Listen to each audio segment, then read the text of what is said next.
Okay, so I've just hit record. Thank you. Why don't we start with having each of the area coordinators just say a word or two about your area, what your program does. Again, I'm going to share my screen again, which has a list of the different areas. I would also love it if everyone all the panelists here, when you have a minute, can you please put your email address in the chat? If you don't mind if people contact you, just put that in the chat for people because I didn't put them on the slides. So Caitlin, do you want to go ahead and start, and then we'll have Dr. Singh, and then we'll have Dr. Weber. Thank you. Hi, everyone. Welcome to this info session. I've been emailing with some of you who have reached out about learning more about our program, and I'm really happy to have a chance to kind of, at least on Zoom, quasi-meet each other. So I am the area coordinator for the Media Studies area, or Media Studies concentration in the PhD program. And so the Media Studies concentration or area in the program is really tied to the Department of Media Studies, or Journalism and Media Studies is actually the name of our department. And the faculty in the Journalism and Media Studies Department, or JMS, as we sometimes call it, you'll probably hear a lot of acronyms being thrown around. Never be shy about asking what they mean. But JMS is the Journalism and Media Studies Department, and our faculty really run the gamut. We have kind of backgrounds in terms of our academic training in a really big range of fields, from sociology, I'm trained as a sociologist, to media studies, to communication, to history, to anthropology. We really run the gamut in terms of where we got our degrees. And also, I think we approach media studies from a range of different kind of logics of inquiry or methodological frameworks, ranging from kind of really humanistic critical theory approaches to more social science types of approaches. I would say the thing that kind of unites us, even though we have these disparate academic backgrounds and variety in the way we approach our research, is that generally speaking, we tend to be faculty who study really the relationship between media and journalism, to the relationship between media and public policy, childhood and youth, in my case, like work and labor, climate activism, social movements, race and gender, and identity. So we kind of, that is the thread that I would say sort of unites our department, is this interest in looking at media as something that has or can have really profound impacts on the world, and trying to sort of make sense and tease those out, but also trying to situate the media forms that we have in historical and economic and political context. And again, using kind of a range of methods and theories to do that. So that's the summation, very broad strokes of what we're up to in media studies. And I'm going to put my email in the chat, so you can just feel free to ping me if you want to go deeper into that. Thank you so much. Dr. Singh, Vivek, would you like to just introduce us? Yeah. Hi, hello everyone. Good to see you. I act as the coordinator for the Library and Information Science. Sometimes we call it LIS, sometimes we call ourselves as the Information School or iSchool. So that's one of the concentrations in our PhD program. It's highly interdisciplinary, as my colleague Dr. Petre was just saying. So within the Library and Information Science concentration also, we have researchers who think about health, information technology, to how things work in library settings, school media settings, how do we do social computing, data science, responsible data science. So you see a whole gamut, and what kind of brings us all together is this trifecta of the intersection between people, information, and technology. So I think you'll see some variation of this in all the bullet points or the areas, the expertise you will find. So hopefully you'll find lots of intersections there, and we come at it with very interdisciplinary perspectives. We have faculty members with varied backgrounds, something similar to what we also heard about the journalism and media studies. So look forward to welcoming all of you. I'll leave my email in the chat and look forward to connecting with you. Thank you. Thanks, Dr. Singh. I would love to hear from either Olivia or Hannah. If one of you wants to speak to the application process as you experienced it, kind of tips that you might give this group about applying to the PhD program. And then if you want to say a word or two about the kind of research you're doing now, that would be great too. Olivia, do you want to go ahead? Sure, I'd be happy to. So, hi everybody. I'm so glad to have so many of you on this webinar. It has now been a while since I applied, but what I can remember and some of the best advice that I got in the application process and soon after joining the program was to first, really market the type of project that you're looking to do and look among the faculty at the school to see if your research is fitting in some pre-existing work within the department. I remember that was a huge change for me, something I hadn't quite conceptualized coming from undergrad and then master's into a PhD program, that I'm really starting to look at faculty as colleagues, right? And folks that I can publish with, learn methodologically from. So really having some sort of project in mind that you see fitting in the department is something great to put in your sort of personal statement, and also a great way for you to decide where to apply. And then as far as my experience currently, as I was going through the program, even though I just said, really market a project that you're interested in, also know it will change and it might change drastically. A great mentor of mine told me that if your project doesn't change, your faculty has failed you because your thinking hasn't changed. You haven't learned, something that would really expand your knowledge, make you think in a new way about something. So yes, have something in mind, be flexible, and be curious. So that curiosity has led me now to a space that I look mostly at sort of the intersections between media communication, political communication, and childhood, especially through lenses of like marginalized children. So my dissertation is looking at how politicians wield children to sort of motivate publics to create a campaign rhetoric that rallies their bases to vote based on our emotional attachments to children. So yeah, that's a little bit about me and my advice for the program. Thank you so much, Olivia. All right, I'm going to take us through. We're still waiting for Dr. Weber to kind of come up. But He's having some technical issues, so we're trying to work it out. We'll work it out. Okay, so yeah, I told him to leave and then come back and see if that helped. Okay. So meanwhile, here's what I'm going to do. I'm going to go through a bunch of Q&As. These are questions that you have all asked me or asked us as a program in the registration form.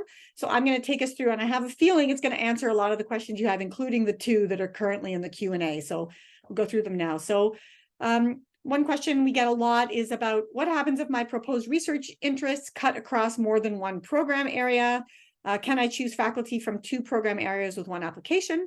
So we do welcome and we really value interdisciplinary studies here.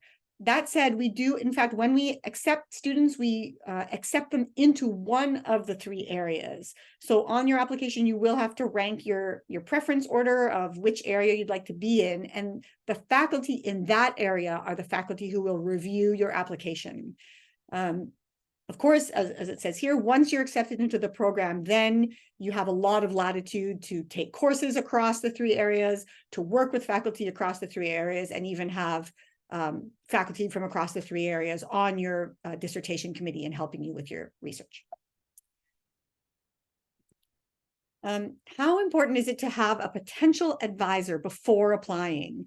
I know that some universities, they require you to have an advisor agree to work with you before you can apply to the program. Rutgers is not like that. You are not required to secure an advisor before you apply to the program. We assign someone to you on the basis of your research interests and your fit with different faculty members when we review your application. That said, we really recommend that you take some time to look at the faculty expertise and get familiar with the faculty research, because we look for students when we're reviewing applications whose work fits with the kind of expertise that we have. For example, we happen to have really no one in our school at all who works on film. We have cinema studies that's somewhere else at Rutgers, but we really don't have a film specialization.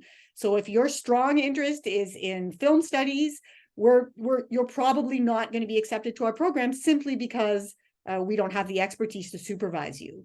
So that's really important. You do want to explain in your application why your research interests will be well served by the School of Communication and Information. And a really important way for you to do that is to demonstrate the fit of your interests with the faculty expertise. A lot of students or a lot of applicants, of course, want to know, well, what are you looking for exactly? I think Olivia gave you kind of a nice overview there. But just to be really clear, we want your project to seem strong and especially to seem feasible. Is this a realistic project? Is this something you can carry out in your 5 years here with us? Are you connected to what we do so that we can supervise you? Of course, we're interested in your prior scholarship, your prior qualifications. You don't have to have publications prior to applying. Of course, it is a competitive application process. So, we look for stuff like that, but prior experience in general that serves your research interests, whether that's industry experience, nonprofit experience, conference experience, all of that is valuable for us to know. Of course, we are looking in your application for your quality of writing and expression. It is very important that you feel comfortable writing in English because that is the currency of our work. That is how we express ourselves as PhD faculty and students. We use writing. So it's really important that you feel comfortable writing. And then, of course, we look at your recommendation letters. If you are, I'm going to talk about the specific requirements for TOEFL and IELTS in a moment, but if you are required to submit them, then obviously the scores do matter. I'm just going to mention to my colleagues now, if any of you has answers to the Q&A questions, I'm not looking at them right now, but if they're pertinent to you and you can answer, please feel free to go ahead and answer those in the Q&A. Somebody asked about combining our PhD program in communication, information, and media with a PhD in women's studies. We really don't have a system to have someone do 2 PhDs at the same time. That would be really exceptional. But we do offer a graduate certificate in women's and gender studies that you can do concurrently with your PhD in communication, information, and media. It's a 9-credit certification, which means 3 courses. And at the website here, you can find all the details about it. A number of you are curious to know if you can apply directly to the PhD program from a bachelor's degree. The answer is yes. We do have some students in our program currently who do not have a bachelor's degree. And then somebody else asked, if you're applying without a master's, what can you do to highlight or improve your odds of admission? So here the standards are the same. So again, this is a very competitive process. You saw at the beginning the number of applicants we get. So we are looking, if you do not have a master's degree, we're going to want to feel like you are still ready for graduate study at this level. That's really important. So you're going to want to make that clear.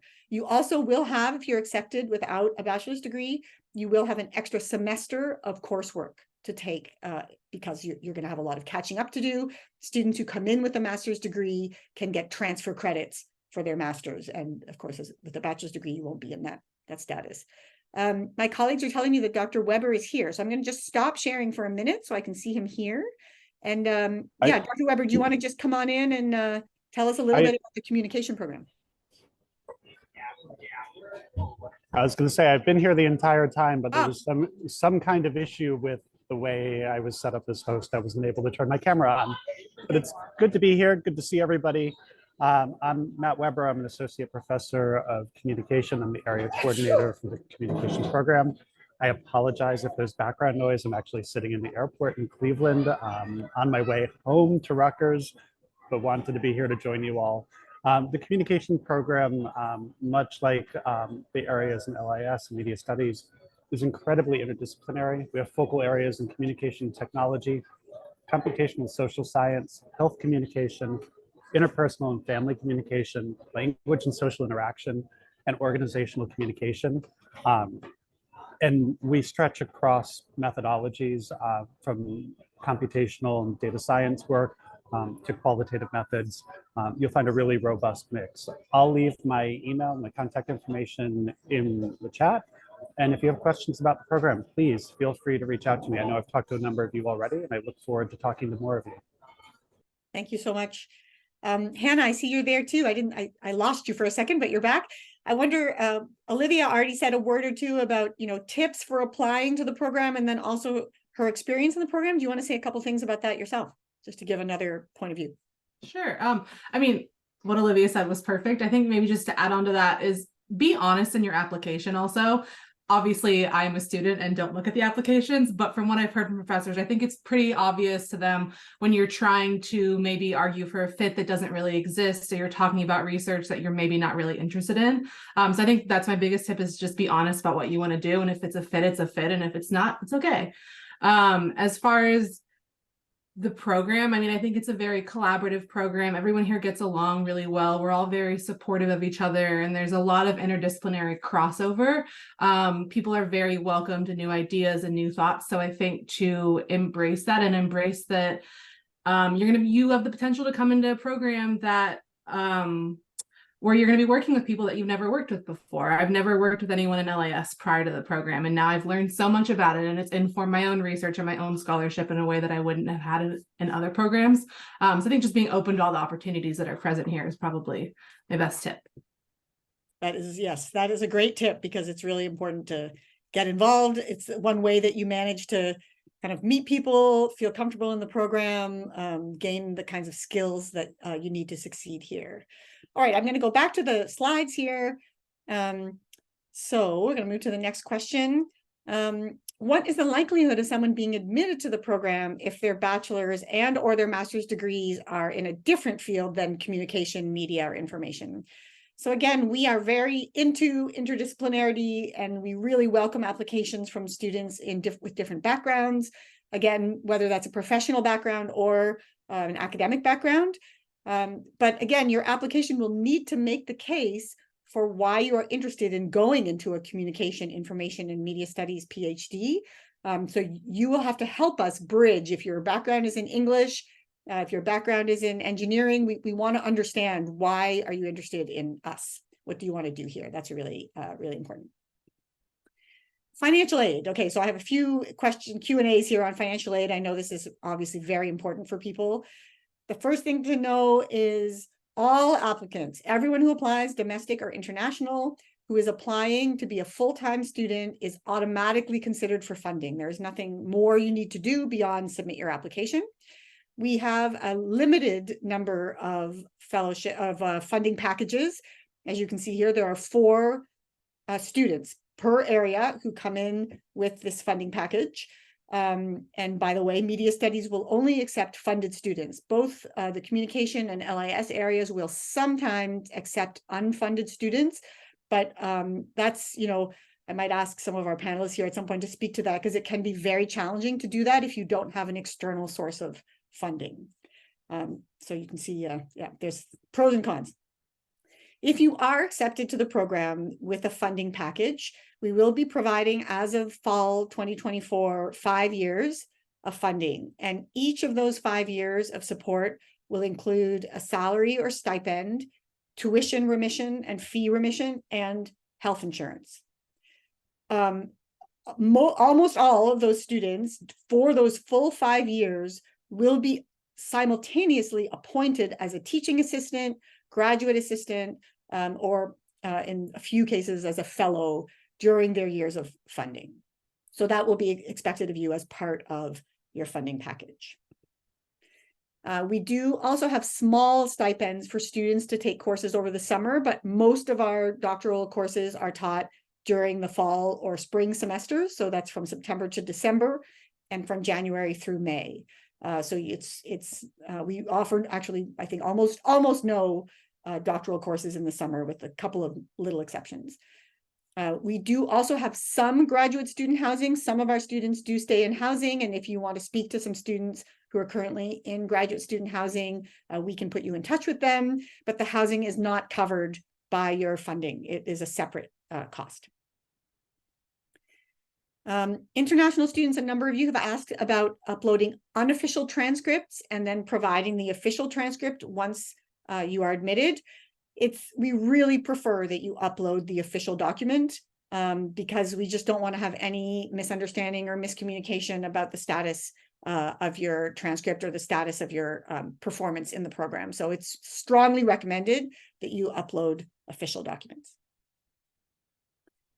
Someone asked about exceptions for meeting the GPA requirement, and the truth is, again, this is a competitive program. It's very difficult to get accepted. The numbers are really high for our applicants, so we really don't tend to make exceptions if you do not meet the GPA requirement, and I will say the same for TOEFL and IELTS.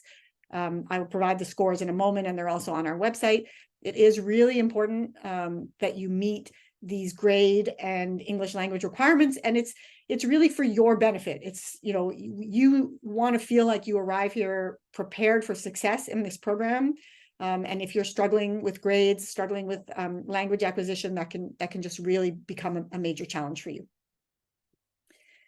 A number of you have also asked about application fee waivers. So our school does not process any of the fees related to the application. So we are not in charge of that at all. If you want to apply for a for an application fee waiver, please contact the Rutgers Office of Graduate and Professional Admissions. That link is there, but if you just Google Rutgers Graduate Professional Admissions, you'll find the link. So they are the ones who manage all of the fees, and they're the ones you will ask about a waiver. How am I doing for time? Okay, I think we're still in good shape. All right, so the TOEFL and IELTS. So these are two different tests. This is only for non-native English-speaking applicants. You must submit TOEFL or IELTS results from within the last 3 years. You are exempt, so there's a couple of cases where you're exempt. If by the time you apply to our program, you've already completed 3 or more consecutive academic years in school at the undergraduate or graduate level, where the only language of instruction is English, then you are exempt. Otherwise, you are required to submit those scores, and you can see the scores at the bottom of the page. Okay, I'm going to move along for now. I can come back on any of these slides. And of course, this event is being recorded, so you can also view this at your leisure when we upload it to our website. Somebody asked about how common it is for doctoral candidates to work full-time. And this person happens to be a full-time employee at Rutgers. It's a very particular situation. But for those of you who are not full-time employees elsewhere at Rutgers, it's a valuable question. It isn't very common.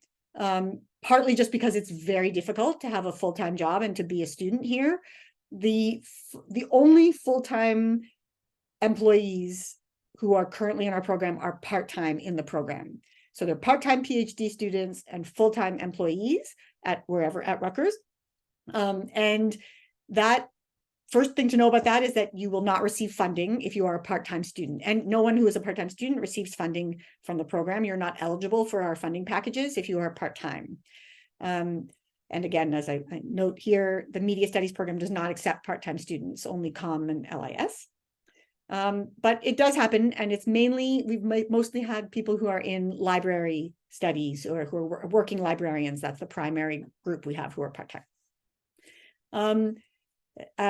There are no online options for our doctoral program. You are required to be here in person. All of our classes are in person. Our classes are offered once a week for 3 hours at a time, 3 consecutive hours. Some classes are during the day and some are in the evening. On our website, you can see the current schedule of classes if you want to get a sense for when they're offered. Okay. That is the end of the questions that I received. Now I am happy to entertain questions, and so are any of the panelists here. If you want to, I can look in the Q&A. Maybe that's one way to go. If I go up to the top. Hey, Melissa, can I just quickly talk about the please. application process? Absolutely, absolutely. Decide for students. Okay. Yeah. So I'll put in the chat the link of how to apply and the documentation that we do request. And like Melissa did go over some of it. When you create or start the application, you have something called the Rutgers application portal. In there, students can upload their unofficial documents, even transcripts, for the review process. If And you can honestly make changes to it as well, up until January 5th when it does close, because we do have the deadline, the hard deadline of January 5th. So students do tend to change their personal statement or add different things, which is completely fine. Once your application is submitted and complete, it will go to, you'll get little notifications on your application portal of kind of where your application is as far as like the stat, if it's being reviewed, that kind of thing. If you decide, if you are accepted and decide to attend, we will need official transcripts sent to the graduate admissions office, not to Sky. Sky cannot accept or upload any documents for you. We don't have access to that. So all the documents do have to go through the graduate admissions office. As I mentioned with the grad portal, your application portal, I'm sorry, it will kind of keep you updated. And then usually around the 2nd or 3rd week of February, final decisions will go out, and that's where you'll be notified. As far as any kind of, if you're accepted or waitlisted, any kind of options or decisions that are made.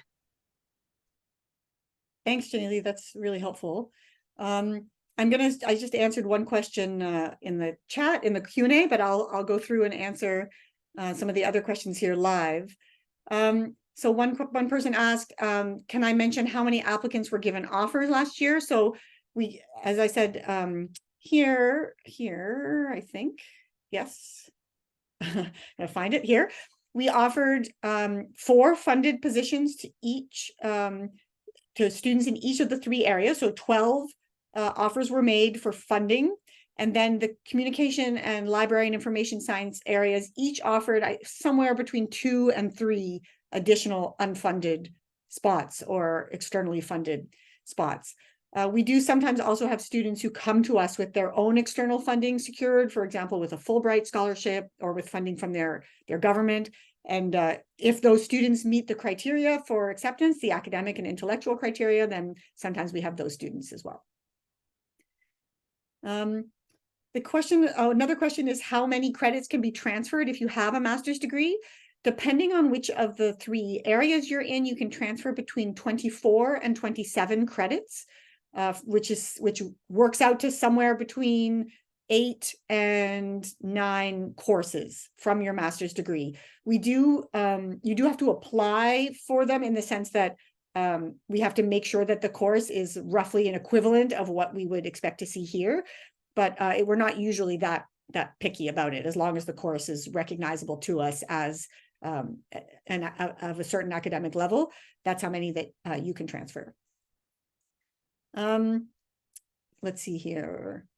Some people ask about the specific, how specific should you be about your research proposal? So, we understand that you are still at the beginning stages of working on a large scale research project like the one you will do for your dissertation. So we certainly don't expect you to have all the answers when you arrive at Rutgers. So, we don't need you to have your, research questions fully laid out and your research sites fully identified. We don't need everything to be all set up, but we do want to get a sense that you understand what kind of commitment a doctoral program will require and what kinds of research are appropriate.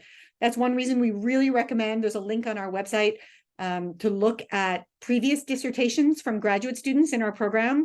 It's very helpful to get a sense of what kinds of projects we take on here, what the scale and scope of a completed dissertation project looks like, just so you can visualize and get a sense for what these projects look like at the end, and then think through what yours might look like.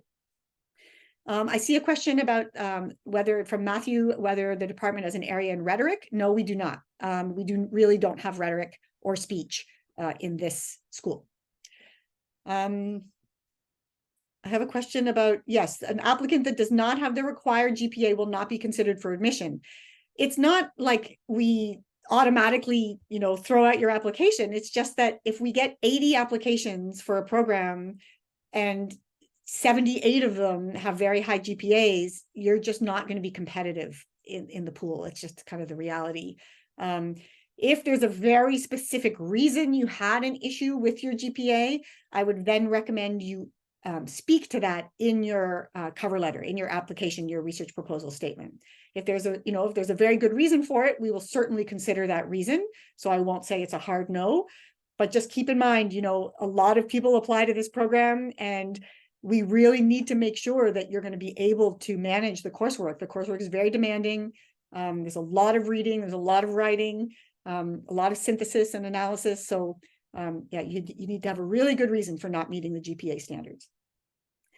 There's a question about work experience. How much work experience do we want you to include?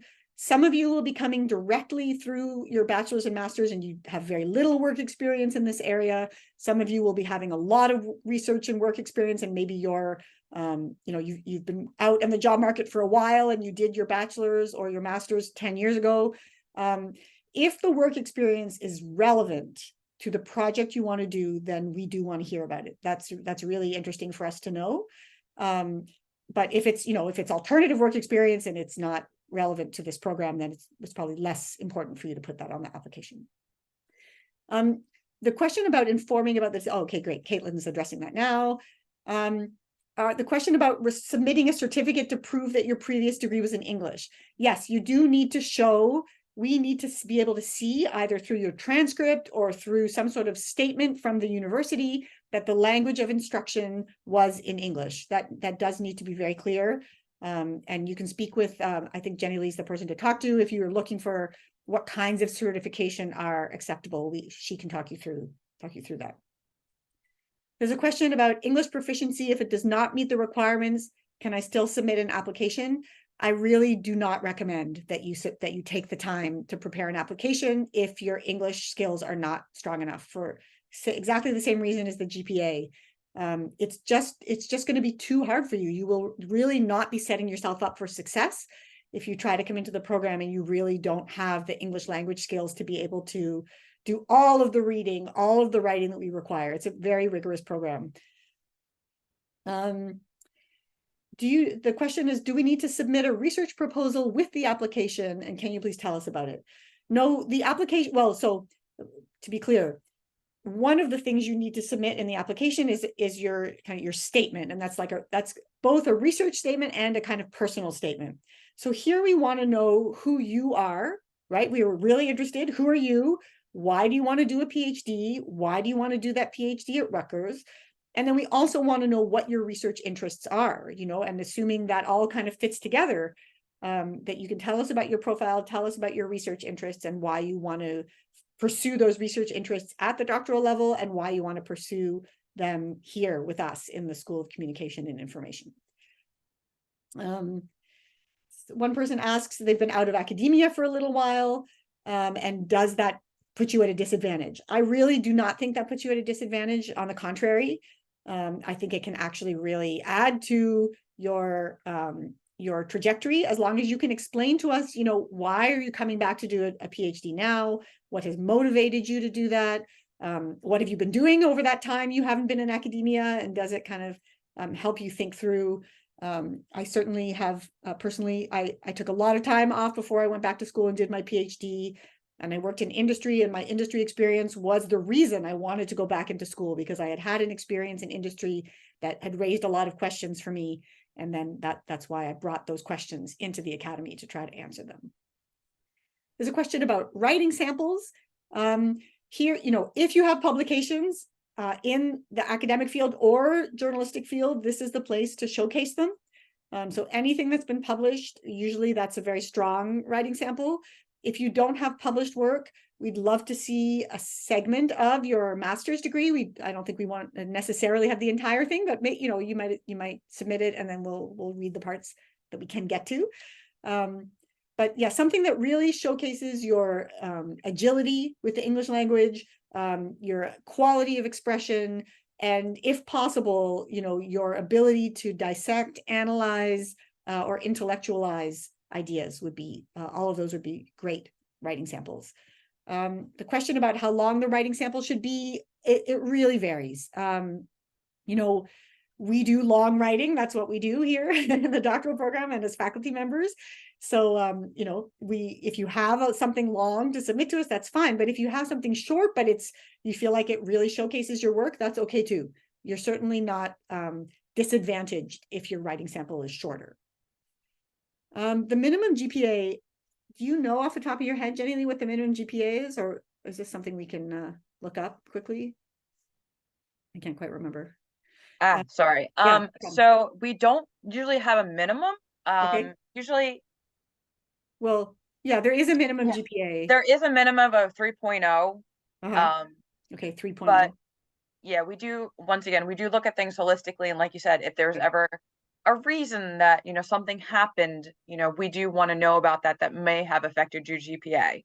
However, in the past 2 cycles, there has been a very high GPA, Mhm. but 3.0 is the minimum that we request. Thanks. There's a question from Raquel. May I use a letter of recommendation from a boss or only from professors? If your boss can speak to specific skills or qualities that you have that would serve you as a doctoral student, then we'd be very happy to have a letter from an employer. But if the employer is really really not familiar with graduate school, not at all familiar with what a PhD does and is for, they're just in a completely different industry, that letter will probably just not be very helpful. It won't be a liability. It just won't showcase you and your ability to be an excellent candidate in our program. And that's really what we're looking for. So your whole application should be communicating to us, this is someone who has exciting ideas, they're original, they're necessary questions that are going to serve the field, serve academic thought, and then also perhaps serve society, serve our thinking as a society. So important. And so every single piece of your application should somehow speak to that in one way or another. If your professional experience is relevant to what you want to do in your PhD program, then it would be a great idea to have a letter from someone who you know in a professional capacity. But if your professional work is really not connected to what you want to do in the PhD program, it would be much better than to get a letter from someone who can speak to your ability to be an academic. Have we accepted older age 50 plus students to our program? And if so, what does the job landscape look like for older graduates?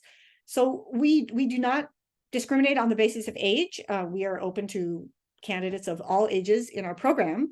In terms of the job landscape, if you are looking for an academic position, like as a professor, I mean, all of us can tell you, we're all very aware it's an extremely competitive environment in the United States to achieve a tenure track position in one of the American universities that are here.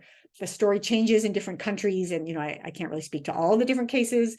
The story, though, also changes if you are open to different kinds of work. I mean, I think personally, my opinion is there has never been a greater need for people who can think critically about the communication environment and media environment that we are in today. It's changing constantly. It's so complex. It's so important. It's really at the center of our lives. And there's so many kinds of work that one can do with a PhD in that area, whether that's in a different kind of research center other than a university, a think tank, a foundation, a media organization, a nonprofit, in industry. We really think that this PhD can help serve you in a lot of different contexts. So if you're open and flexible and interested in those different areas, then I think there are a lot of possibilities. If you have your heart set on an academic professor position, it will be much, much more challenging, not impossible, but very challenging. Accepted but co-authored publication. That's a good question. So Taylor asks, in regard to writing samples, what if you do have accepted publications, but they're co-authored? Well, first, I would say it depends on how many co-authors. If this is a piece with 6 to 8 co-authors, it will be very hard for us to really parse like what you did on it, unless, maybe you can try to speak to that in your statement. But then we would like to see it maybe at least one other writing sample that is just you. I think that is important because otherwise we just can't get a sense of what exactly you might have done if you were in a lab or with a big research team. Oh, right. And Hannah's working on that now as an answer to you. So great. Thank you. Sorry. Yes. So somebody asks about the English proficiency requirement on the official website is 7.0. this person's score is 7.5. And in our introduction, we stated that the minimum admission standard is 8. So the School of Graduate Studies, which is basically the umbrella Rutgers Institute for all of the graduate programs across Rutgers, they manage all of the graduate programs, but each individual graduate program sets its own standards. So we at the School of Communication and Information have a slightly higher standard than the general standard of the School of Graduate Studies. We will still look at your application if you're at a 7.5 and not an 8. So don't worry too much. We will still look at it, but we're really trying to signal to our applicants that we have very high expectations for your ability to master the English language, because as I've said now a few times, it's really the criteria for success, and we want you to succeed in this program. We want to be able to support you, and we don't want struggles with language to become an impediment to your success. Okay, so Angela's got a question for Hannah and Olivia. Question on GPA. While my undergraduate degree meets the requirement, my master's program does not calculate a GPA or rank its students or award honors. Is that a roadblock? No, that is not a roadblock. I would, if in your case, perhaps if your transcript doesn't show something that you have achieved and that you think is relevant, please attend to it. Please mention it in your statement. But your transcript should have the key information, which is, your grades, your success in that program, your graduation and all that. That's really what we most care about. We're not going to, discount you because your GPA is not front and center on your transcript.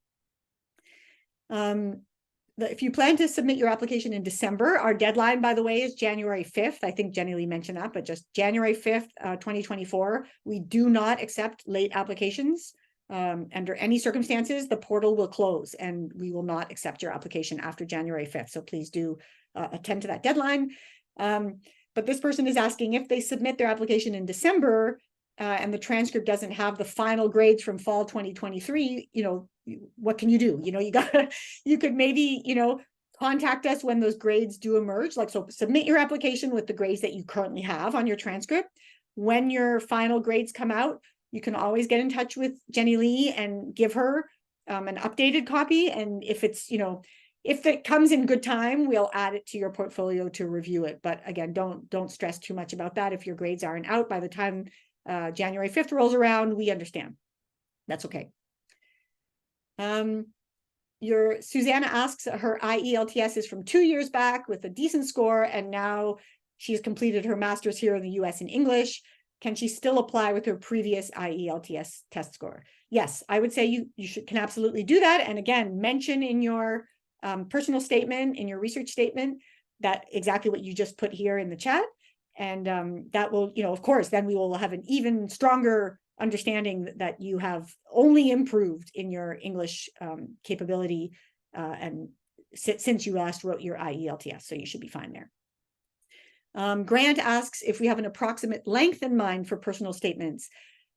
Typically, we see statements of somewhere between 3 to 5 pages, I would say, in Times New Roman 12-point font, 1.5 spaced or whatever. So that's more or less, we don't have an official length required. If it's 1 page, that, we might wonder, why do they only have 1 page's worth of things to say about themselves and their research interests? But, but if it's 10 pages, please, we have, 80 applications in each area every year. The more stuff you give us, the harder it is for us to get through it all. So, we also want to see your ability to have an economy of words and be able to express yourself in a concise way. So I'd say, yeah, somewhere between 3 and 5 pages, you should be in good stead. Parag asks, he has his 3rd master's and lots of media experience and looking for a PhD position. So there's just to avoid any confusion. So when you apply to our PhD program, you're applying to be a PhD student. We do not have faculty positions available in this cycle, in this context. We have a very separate program of, when we're hiring for faculty, we have a completely separate application process for that. Jobs are made available on the Rutgers website, and that's totally different. Here in our program, we're looking for people to come in who are interested in being students in our program and who are going to complete our program with a PhD, but we do not have faculty positions to offer. Celine asked about the NACES evaluation. I'm sorry, I don't know what that is. So if you want to maybe put that in the chat or in the Q&A, we can try to The answer. NACE, I'm sorry. NACES, NACE. NACES, yeah, what is that? Yes, it's NACES. It's a organization. I think I did place it. I don't know. Did I place it in the general chat? So it's an organization that offers credential evaluation through certain companies. Mhm. So for students, international students, they can have their transcripts sent to a NACES organization like WES or World Education Services that will actually evaluate it into English and let us know what their conversion is. Okay. Is that, do you know, Jenny Lee, if that's required, if the information is not in English? I suspect it must be. If it is not in English, it is required to be translated, and you can go to this website that I am going to put in the chat. Great. And look at one of the approved evaluation services. There's a bunch of them to have your evaluation. Now with that, I'm very familiar with WES. I'm not familiar with the other organizations. I know it does take a lot of time, at least a few months for them to get to it. So if you know your transcript now is not in English, I would recommend start the process for that now. Good to know. Thanks. That's very helpful. I'm putting the slide back up about whether or not you need to submit TOEFL or IELTS scores, because I'm seeing some questions about that in the chat. So this, what you see on the screen should answer that question.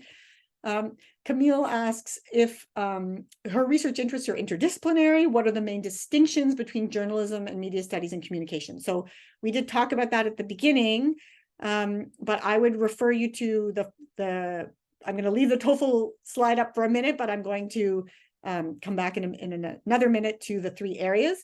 But I should mention also the best place to kind of get an overview of the 3 areas is to look on our website.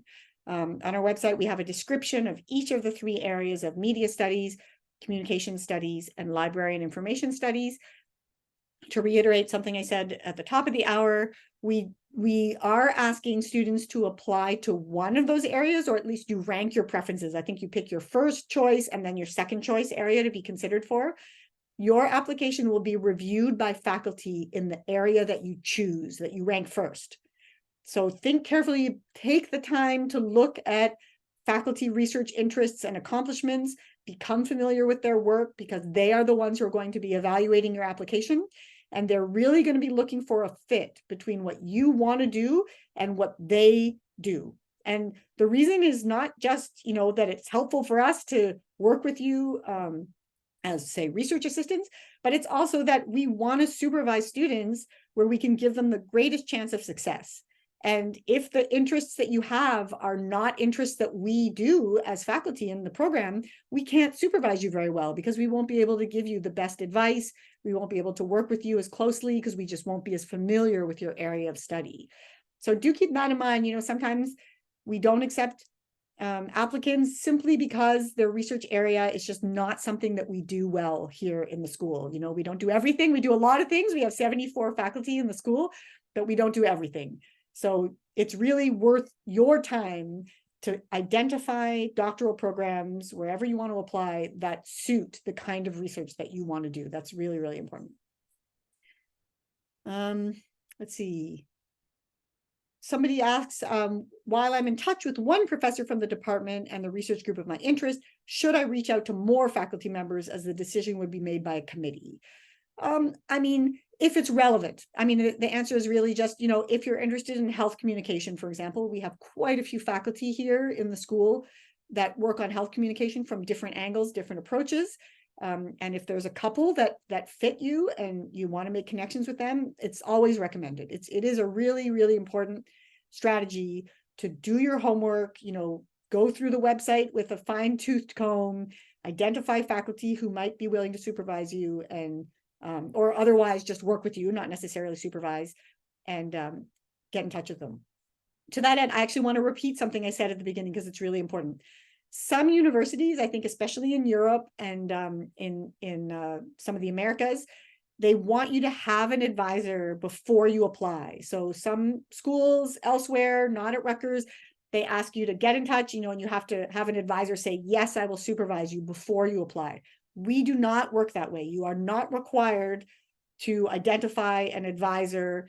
No one is going to promise to supervise you before you come, because we don't have the capacity to do that. We can't do that, because our whole area evaluates the students, and we decide as a large committee which students we're going to bring in. So no one faculty member can promise you that you're going to get into this program. We just don't work that way. So you want to demonstrate your research interests. As Hannah said, you want to be honest. You don't want to try to be all things to all people. You want to be specific, and you want to identify people whose research interests match your own, but you do not need to identify a supervisor, and we will not accept you on the basis of your outreach to a faculty member. It's really going to be a group decision in our area, whether you're applying to media studies, library and information science, or communication. Each area will evaluate students who apply to that area, and as a group, we're going to decide whether we accept you into our program. Okay, we are nearing 7 o'clock. Oh, okay, we've got 4 minutes left, so I'll keep answering. Here we go. Was a question from Yaya about whether media studies has access or expertise in media and democracy in transition. I'm going to guess that you mean in countries that are in transition, in nation states or governments that are in transition. Our faculty are very diverse. Actually, there's another question in the chat I missed about diversity. We have been really focused on developing the diversity of our program and the diversity of the students in the program. This year's students, the first year cohort, there are 17 students across the 3 areas in the first year cohort, and 80% of them are international students. Only 20% are domestic. So we have students from all kinds of countries, Japan, Ukraine, India, China, South America, Brazil, really from a lot of different countries. And we just think that adds to the kinds of questions that are being asked, the kinds of research projects that are being done. We think that kind of global research is really important. So we do focus on research in different countries. Not quite as strongly on media and democracy and transition, although we do have some students who are working on those topics. Let's see, what else can I get to here? And Thabi asks about how to calculate your GPA as an international student. I do not think that you calculate it yourself. It gets calculated for you. Again, generally, do you know how that stuff works? If there's no official GPA indicated on their transcript, how it gets converted into a GPA? Then that will have to go through a NACES approved credential evaluation for the GPA. Yep.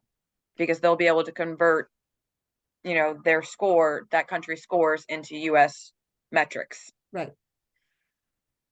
Okay, Rebecca asks, to see if our research area is likely to be compatible, is it best to email the professor whose work aligns most with ours, or the faculty member who spoke at the start of the program to introduce their concentration?